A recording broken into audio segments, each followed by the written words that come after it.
7h35, bonjour Adrien Gindre. Bonjour, votre invité ce matin est le président du Rassemblement national, Jordan Bardella. Bonjour Jordan Bardella. Bonjour Monsieur Gindre, Merci d'être là surtout. Avant d'en venir à la situation en France, on va évoquer bien sûr la chute de Bachar el-Assad en Syrie, on l'évoquait dans le journal. Vous-même vous appelez l'Union européenne, je cite, à anticiper le risque d'un déferlement migratoire où pourraient se glisser des terroristes islamistes. Est-ce que vous avez des informations en ce sens ou c'est pour agiter les peurs?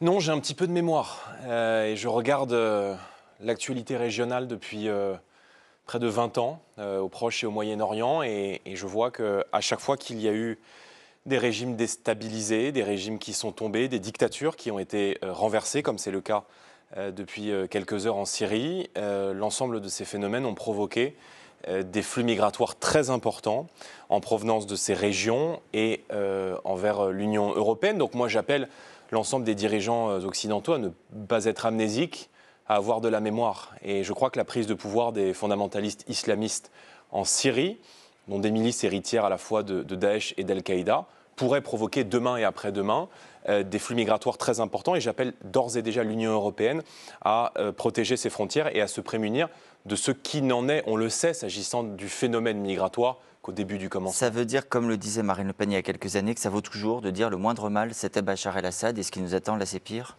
Non, je crois que la meilleure réaction a été, en tout cas dans ce bruit, dans cette actualité brûlante et tragique, je crois que la meilleure réaction a été celle d'Arnaud Klarsfeld, qui a dit une dictature violente et barbare, hostile à l'Occident est tombée, des terroristes sanguinaires hostiles à l'Occident s'installent désormais.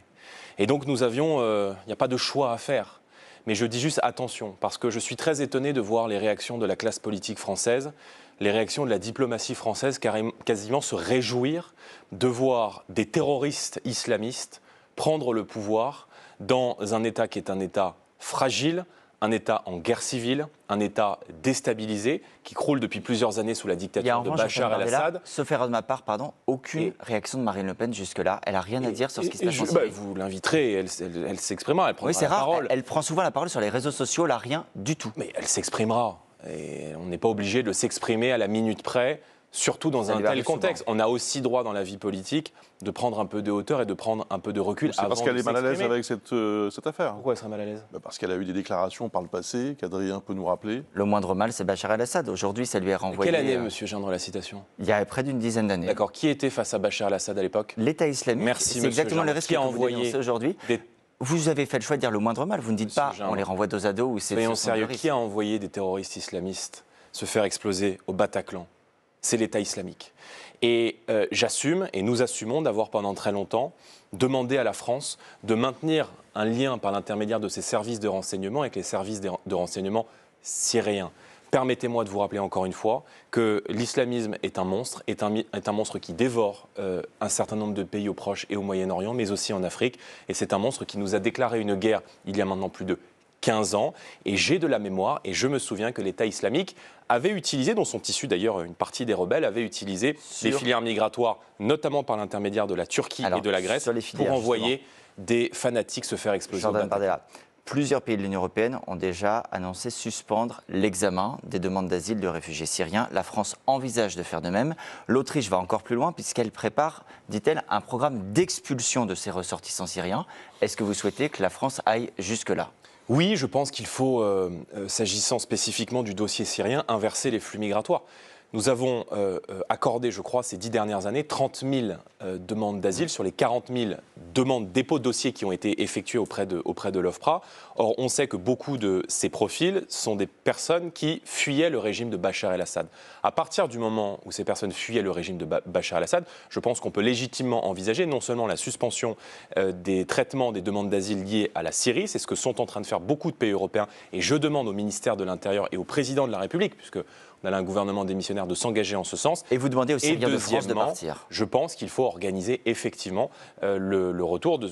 On fuit un régime parce qu'on est menacé par ce régime. À partir du moment où ce régime est tombé, on peut légitimement étudier le retour dans le pays d'origine, premièrement. Deuxièmement, je souhaite qu'on renforce la protection des frontières françaises et européennes et je souhaite qu'on restreigne la libre circulation dans l'espace Schengen aux seuls ressortissants des États-nations. Je demande également à ce que les demandes d'asile ne soient plus traitées sur le sol français, mais qu'elles soient traitées dans les ambassades et consulats des pays de départ, parce qu'il faut encore une fois protéger nos compatriotes du risque d'infiltration terroriste. Enfin, pardon, mais les gens qui ont renversé le dictateur Bachar el-Assad ne sont pas des enfants de cœur. Et si on pense que ces personnes vont installer là-bas la démocratie, les droits de l'homme, les droits humains, c'est une erreur dramatique ou à minima une forme d'ignorance de ce qui est en train de se passer là. Venons-en donc à cette actualité politique en France, puisqu'à 14h aujourd'hui, Emmanuel Macron réunit l'ensemble des partis politiques, ou presque, pas le RN, pas la France Insoumise.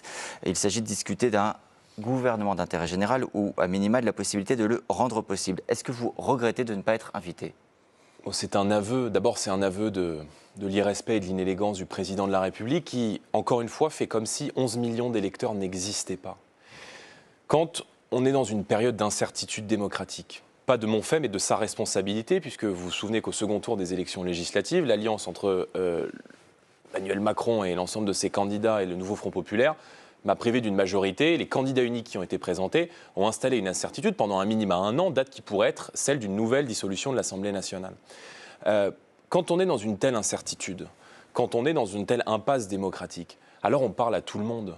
Nos électeurs ne sont pas des sous-citoyens. Donc vous y seriez allé ? Que ces propos... Vous y seriez allé ? Chaque fois que la République nous a convoqués, on a répondu à son appel. À chaque fois que le président de la République a souhaité dialoguer avec les partis d'opposition, je veux dire, on a le premier groupe aujourd'hui à l'Assemblée nationale, la première délégation de parlementaires nationale au Parlement européen. C'est normal qu'on puisse faire connaître non seulement les aspirations de nos électeurs, mais également nos propositions. Le souci, c'est surtout que si cette réunion est couronnée de succès, Jordan Bardella, vous perdrez votre pouvoir de censure. S'il y a un accord avec des forces politiques hors RN, hors LFI, il y aura suffisamment de monde à l'Assemblée pour que le gouvernement tienne. On est un parti unique face à nous. Un aveu de faiblesse pour qui vous, va des Républicains jusqu'au Parti socialiste, pardon, mais merci de cet aveu.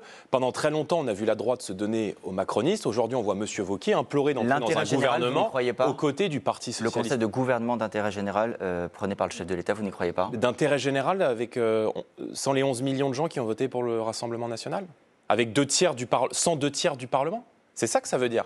Donc, ce mépris, cette arrogance, cette inélégance à l'égard des électeurs du Rassemblement national, elle m'est insupportable et ça démontre encore une fois non seulement qu'il y a un parti unique qui s'est consisté sous une forme de système qui va de M. Wauquiez au Parti socialiste et peut-être même aux communistes et aux écologistes qui est prêt à diriger ensemble, et il y a de l'autre des gens comme le Rassemblement national qui ont pris leurs responsabilités il y a quelques jours en empêchant un budget qui est un budget déraisonnable, de récession, de taxation et de punition pour nos compatriotes et notamment pour nos compatriotes les plus précaires. Vous êtes toujours dans une logique de censure, c'est-à-dire si le Premier ministre ne vous convient pas, vous censurerez à nouveau, enfin vous tenterez de censurer le gouvernement ? Mais ce n'est pas un jeu, la censure.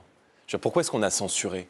On a censuré parce que Michel Barnier, qui s'est présenté comme un homme de droite, a présenté un budget socialiste et voulait alourdir la fiscalité de 40 milliards d'euros supplémentaires, augmenter le coût du travail, pas de problème avec un Premier ministre de gauche, pas de problème avec un Premier ministre qui s'appelle Xavier Bertrand. Cet été, je crois me souvenir que vous aviez mis un certain nombre de veto sur des Premiers ministres. Il n'y a plus de veto. Veto sur un Premier ministre issu de la gauche.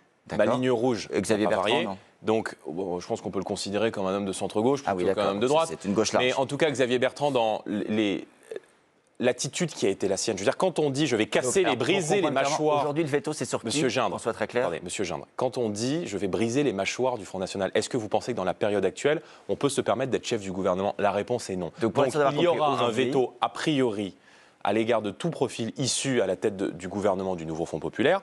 En revanche, on est parfaitement disposé à se remettre autour de la table avec un Premier ministre qui serait par définition issu de la droite et du centre pour rediscuter du budget et faire en sorte que ce qu'on a considérés comme étant des lignes rouges, et qui sont des lignes rouges pour nos électeurs. On ne touche pas au pouvoir d'achat dans une période où les gens n'arrivent plus à boucler les fins de mois. On n'affaiblit pas la croissance et la compétitivité de l'économie française. Et on doit faire la chasse à la mauvaise dépense publique. Ça, pour moi, c'est des lignes fondamentales pour faire avancer le pays. Jordan Bardella, hier encore à votre place, le ministre démissionnaire du budget dit, alors que vous prétendez défendre le pouvoir d'achat, le barème de l'impôt sur le revenu ne pourra pas être revalorisé à l'occasion de la loi spéciale. En clair, tant qu'il n'y a pas de budget, les impôts vont augmenter. Ça veut dire que vous êtes condamné à permettre au prochain budget d'être voté. Sinon, les impôts des Français augmenteront. Mais je veux bien que la parole de monsieur soit parole d'évangile, mais en l'occurrence, c'est faux. En quoi c'est faux ?